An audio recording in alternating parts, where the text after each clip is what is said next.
দেখতে পাচ্ছেন এটা পৃথিবীর বৃহত্তম এবং কঠিন কারাগার, যার ধারণ ক্ষমতা 40,000। কল্পনাও করতে পারবেন না এখানের বন্দী মানুষরা কতটা বিপজ্জনক। আপনি কতজন মানুষের জীবন নিয়েছেন? কতজন? 5 জন নাকি 10 জন? 50 জনেরও বেশি। MS-13 এবং অন্যান্য গ্যাং, এরা হচ্ছে জানোয়ার, এগুলো মানুষ নয়। সোশিওপ্যাথ, এই ধরনের মানুষ আমাদের এখানে আছে। আমরা সবচেয়ে খারাপ মানুষের মুখোমুখি হব। সিকটের স্বাগতম। এল সালভাদরে নির্মিত পৃথিবীর বৃহত্তম কারাগার, যা নির্মিত হয়েছে পৃথিবীর সবচেয়ে গুরুতর অপরাধীদের বন্দী করতে। যারা এখানে প্রবেশ করে তারা জীবদ্দশায় আর বের হতে পারে না। এখান থেকে বাইরে যাওয়ার কোনো উপায় নেই। তুমি কিভাবে এখান থেকে বের হয়ে আসবে? এই 6 মিলিয়ন মানুষের ছোট দেশে সর্ববৃহৎ কারাগারের প্রয়োজন এই গ্যাংগুলোর জন্য। এক সময় পুরো দেশে আধিপত্য বিস্তার করা এই গ্যাংগুলো 2022-এর মার্চ থেকে নাটকীয় অভিযানের মুখোমুখি হয়। প্রেসিডেন্ট নাইব বুকেলের প্রশাসনের অধীনে মাত্র 16 মাসে 70,000-এরও বেশি মানুষকে গ্রেপ্তার করা হয়, যা দেশের প্রাপ্তবয়স্ক জনসংখ্যার প্রায় 2%। শিকড়ে বাঁধা হাজার হাজার গ্যাং সদস্যকে রাতের আধারে কড়া নিরাপত্তার বলয়ে বাসে করে সিকটে নেওয়া হলো। মাথা নিচু করে একজনের পিছনে অন্যজন বসায় তাদেরকে একটি জটলার মতো দেখাচ্ছিল। চারপাশে অস্ত্রধারী পাহারাদার থাকায় কেউ আদেশ অমান্য করার সাহস করেনি। একদিনের মধ্যেই তাদের জীবন পুরোপুরি পাল্টে গিয়েছে। উত্তর যতই অস্বস্তিকর হোক না কেন, আমি তাকে তার করা সবচেয়ে ভয়ঙ্কর অপরাধগুলো নিয়ে প্রশ্ন করব। 10 মিনিট। 2022 সালে নির্মিত এই বিশাল কারাগারটি 8টি পৃথক মজুল নিয়ে গঠিত, যা 410 একর জমির উপর অবস্থিত। প্রতি জোড়া মজুল 2টি পৃথক 3 মিটার উচ্চ দেয়াল দ্বারা ঘেরা, যার মধ্যে রিজার্ভোয়ার দেয়া রয়েছে। 9 মিটার উঁচু বিশাল দেয়াল দিয়ে পুরো জায়গাটি ঘেরা, যার উপরে রয়েছে 3 মিটার উঁচু বৈদ্যুতিক তার, যেখানে 15,000 ভোল্ট বিদ্যুৎ বইছে। চারপাশের 19টি হ্যালো, আমাদের প্রেসিডেন্সি থেকে অনুমতি আছে। সৈন্যরা আমাদের থামিয়েছে। আশা করি এটাই আমাদের সর্বশেষ চেকপোস্ট। জ্যামারগুলো সিকটের 2 কিলোমিটার এলাকার সমস্ত সিগন্যালগুলো বন্ধ করে দিয়ে সমস্ত যোগাযোগ বিচ্ছিন্ন করেছে। এই এলাকাটি নিরাপত্তা দিতে 600-এরও বেশি সৈনিক এখানে কাজ করছে। আমরা ভিতরে প্রবেশ করার আগে সমস্ত জিনিসপত্র এখানে রেখে যাব। কেবল ক্যামেরা এবং মাইক্রোফোন নিয়ে ভিতরে প্রবেশ করব। আস্তে আস্তে এগিয়ে যান, ক্যামেরার দিকে তাকান। Body scanner. আমি বিয়ের আংটি রাখতে ভুলে গিয়েছি। আচ্ছা, সেটা ওখানে রাখতে হবে। এই উচ্চ ক্ষমতা সম্পন্ন এক্স-রে স্ক্যানারটিতে হাড় এমনকি শরীরের অঙ্গ প্রত্যঙ্গ দেখা যায়। এটি মূলত নতুন বন্দীদের স্ক্যান করতে ব্যবহার করা হয়, এটা নিশ্চিত করতে যে কেউ নিষিদ্ধ কোনো বস্তু বহন করেছে কিনা। তারা জিনিসগুলো গিলে ফেলত অথবা পথ বা পথে করে নিয়ে আসার চেষ্টা করত। Micro SD memory card, microchip, এবং শুধু এগুলোই নয়, এমনকি ফোনের চার্জারও। আরও একবার পুরো শরীর তল্লাশি করা হলো। আপনারা জুতা খুলুন। এমনকি তারা মোজার ভিতরেও তল্লাশি করলো। সিকিউরিটি চেক পার করতে আমাদের 1 ঘন্টা সময় লেগেছে। 1 মাসের টানা আবেদনের পর আমরা এখানে আমন্ত্রণ পেয়েছি। গার্ডরা মাস্ক পরে, কারণ তারা এখানে খুবই ঝুঁকিপূর্ণ কাজ করছে। আর যদি তাদেরকে চিনে ফেলে তাহলে শহরে ভ্রমণ করা ঝুঁকিপূর্ণ হয়ে পড়বে, কারণ এই গ্যাংগুলোর অনেক বেশি পরিচিত লিঙ্ক রয়েছে, তাই তারা পরিচয় গোপন রাখে। আপনি কেন মাস্ক পরছেন না? আমাকে তাদের সাথে চোখে চোখ রেখে মুখোমুখি কথা বলতে হয়। তারা ইতিমধ্যেই জানে আমি কে। আমরা এখন নিবন্ধন রুমে। এটা শুধু বন্দীদের জন্যই। যখন অপরাধী রাস্তায় ধরা পড়ে তাদের আইডি থাকে না এবং তারা নাম বলে না, এ কারণে তাদের ফিঙ্গারপ্রিন্ট এবং ছবি তুলে সিস্টেমে নিবন্ধন করা হয়।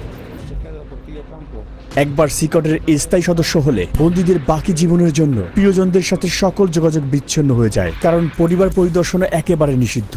এটাও জানা গুরুত্বপূর্ণ যে বড় অভিযান পরিচালনার সময় কিছু নির্দোষ মানুষকেও ভুল করে এখানে বন্দী করা হয়েছে। এখানে নো কন্টাক্ট নীতির কারণে তাদের পরিবার জানেও না তারা কোথায় আছে বা আদৌ বেঁচে আছে কিনা। কারো কারোর জন্য এই ডকুমেন্টারি হতে পারে তাদের হারিয়ে যাওয়া প্রিয়জনকে দেখার প্রথম সুযোগ। বন্দীরা যেখানে প্রবেশ করে সেই মডিউলগুলো প্রবেশের আগে আমরা এখানে অস্ত্রাগারটি পরিদর্শন করি। যে কোনো বিদ্রোহের জন্য এটি খুবই গুরুত্বপূর্ণ, কারণ তারা পৃথিবীর সবচেয়ে বিপজ্জনক মানুষ। আমরা T65 রাইফেলের মতো অস্ত্র ব্যবহার করি, যা M16 রাইফেলের মতো। আমাদের কাছে আরও একটি অস্ত্র আছে, যা হলো 12 গেজ শটগান। একটি সিগ শাওয়ার রাইফেল সংকীর্ণ স্থানে আমাদের চলাফেরা সহজ করে। যখন অপরাধীদের বন্দি করে বাসে নিয়ে যাওয়া হয় তাদের চলাচল সীমিত করতে এবং আক্রমণের ঝুঁকি কমাতে হাত করা এবং শিকল পরানো হয়। কখনো এখানে কি বিদ্রোহ হয়েছে? এখন পর্যন্ত কোনো পালানোর চেষ্টা হয়নি। এখানে আমরা অপরাধী সংগঠনগুলোর সবচেয়ে খারাপ মানুষদের পেয়েছি। বিদ্রোহ সুরক্ষা গিয়ারের মধ্যে রয়েছে head protection, face shield, neck protection, anti trauma vest, leg protector, shin guard এবং সর্বোপরি একটি ঢাল। সাধারণত কারাগারে বন্দীরা যে কোনো ধরনের হাতে তৈরি অস্ত্র তৈরি করে, যেমন সুচ, ছুরি। তারা সম্পূর্ণ সুরক্ষিত। দেখতে পাচ্ছেন কিভাবে তার পা সুরক্ষিত আছে। যেহেতু কারাগারটি অনেক বড় তাই আমাদের বাসে চড়তে হচ্ছে। আমরা এখন মজুল এলাকায় প্রবেশ করছি। দেশকে নিরাপদে রাখতে 1000 কর্মী সিকটের ভিতরে কাজ করছে। এটা যদিও অসম্ভব, কিন্তু চলুন কল্পনা করি যে কোনো বন্দী এখান থেকে বেরিয়ে এলো। এই সমস্ত পাথরগুলো ইচ্ছে করেই এখানে রাখা হয়েছে, কারণ তারা যখন এটার উপর দিয়ে হাঁটবে এটা অ্যালার্ম সিস্টেমের মতো কাজ করবে, যা শব্দ তৈরি করবে এবং চুপচাপ হাঁটতে পারবে না। তারা কি পালানোর চেষ্টা করেছে? না। তারা কি চেষ্টা করতে পারে? কঠিন, কারণ তাদের একটির পর একটি নিরাপত্তা বলয়ের মধ্য দিয়ে যেতে হবে। বাইরের হস্তক্ষেপ রোধ করতে সিকট তার নিজস্ব অবকাঠামো নিয়ে একটি বিচ্ছিন্ন এলাকায় নির্মিত হয়েছে, যার মধ্যে রয়েছে বৈদ্যুতিক এবং পয় নিষ্কাশন ব্যবস্থা। দুর্ঘটনাবশত বিদ্যুৎ এবং পানি সরবরাহ বন্ধ হলে সিস্টার্ন এবং পাওয়ার প্ল্যান্টগুলো 1 সপ্তাহ পর্যন্ত কার্যক্রম চালু রাখতে সক্ষম। আমি খুবই উচ্ছ্বাসিত। আপনারা দেখবেন আমি মুখোমুখি হব বিশ্বের সবচেয়ে বিপজ্জনক অপরাধীর সাথে। এটা খুবই ঝুঁকিপূর্ণ। আমরা একটি মজুলে এখন প্রবেশ করব। আপনারা পাশাপাশি তৃতীয় এবং চতুর্থ মজুল দুটি দেখতে পাচ্ছেন। অপরাধীরা এখানে প্রবেশ করলে এই দরজা দিয়ে আর কখনোই বের হতে পারে না। আর কয়েক পা আগালেই আমরা 2500-রও বেশি অপরাধী দেখতে পাব। এ যেন এক নিয়ন্ত্রিত বিশৃঙ্খলার মধ্যে পা রাখা।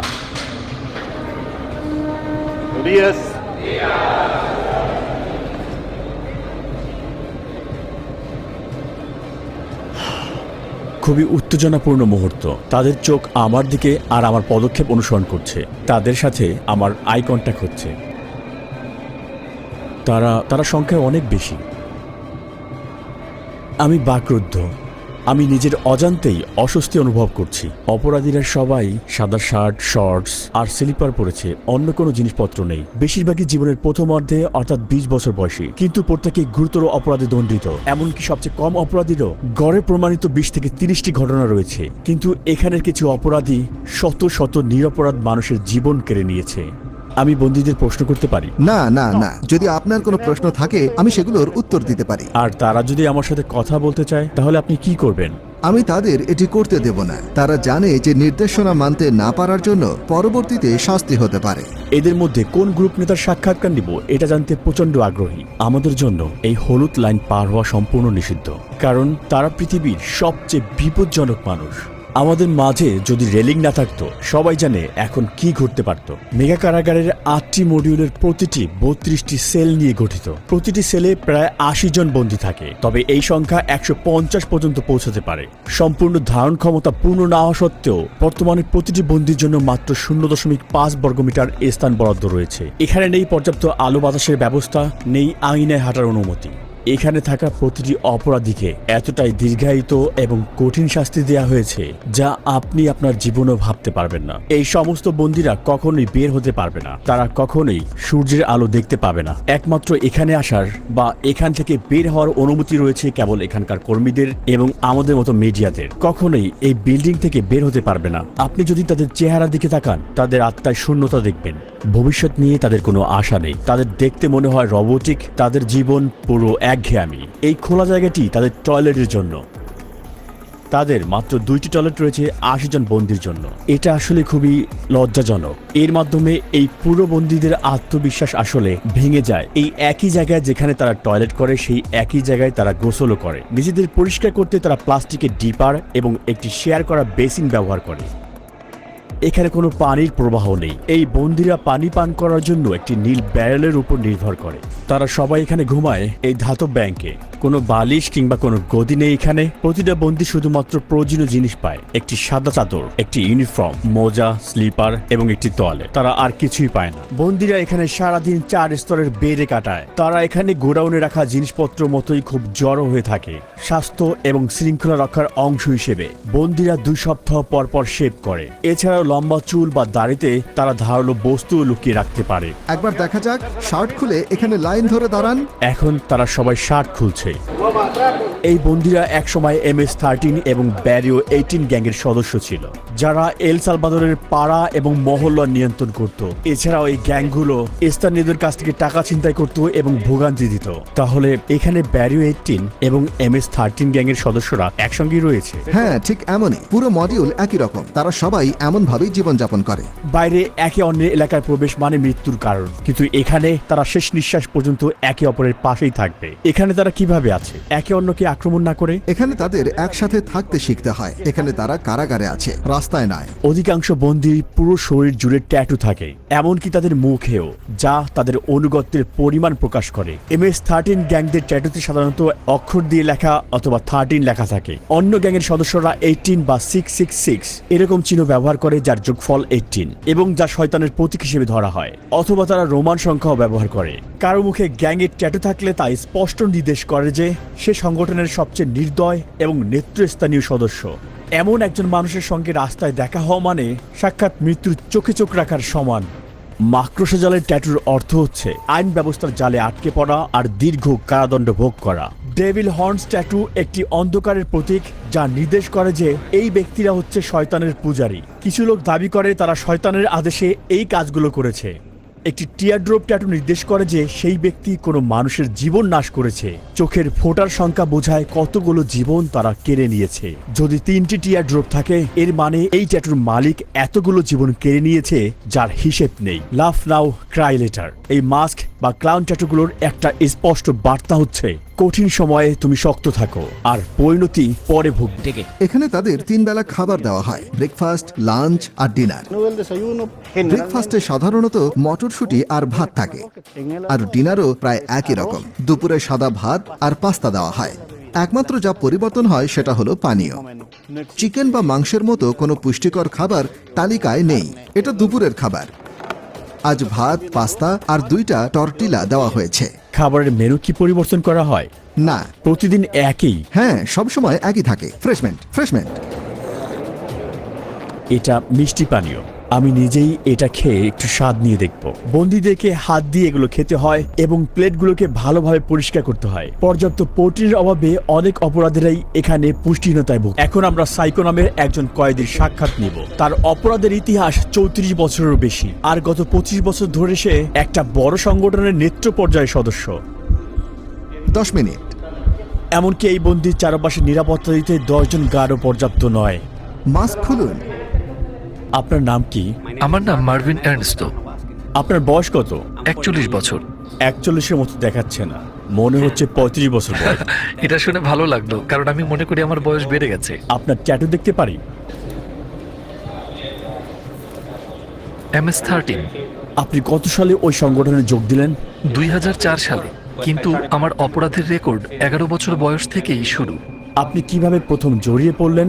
যখন কোনো ছেলের শুধুমাত্র তার মা থাকে আর সেই মা কাজেই ব্যস্ত থাকে, তখন সেই ছেলে রাস্তায় বেরিয়ে আসে, সাহায্যের জন্য কিছু খোঁজে। আমি ভাবলাম আমার মা গরিব, আমার জুতোর দরকার, কাপড় চাই, আর শুরু করলাম চুরি। তারপর বাবার মতো কাউকে খুঁজে ফিরি, কারণ আমি বাবাহীন ছিলাম, তাই গ্যাংয়ের দিকে আকৃষ্ট হলাম। একসময় একটা খুন করলাম, আর তারপর এল সালভাদর চলে এলাম জীবন পাল্টানোর জন্য। কিন্তু এখানে আরো গ্যাং ছিল, আবার একই কাজ করতে শুরু করলাম। তারপর শেষমেশ জেলে ঢুকলাম। আমি সবসময় সেই ধরনের মানুষ ছিলাম যারা কোনো কিছু মনস্থির করলে সেটাই অর্জন করতে চায়, আর আমি এখানে এসে সবকিছুই অর্জন করেছি। কিন্তু এখন আমি এখানে আছি। এভাবেই শয়তান মানুষকে পরিশোধ করে। আচ্ছা, এটা কি সত্যি এই অপরাধ সংগঠনে যোগ দিতে হলে কাউকে হত্যা করতে হয়?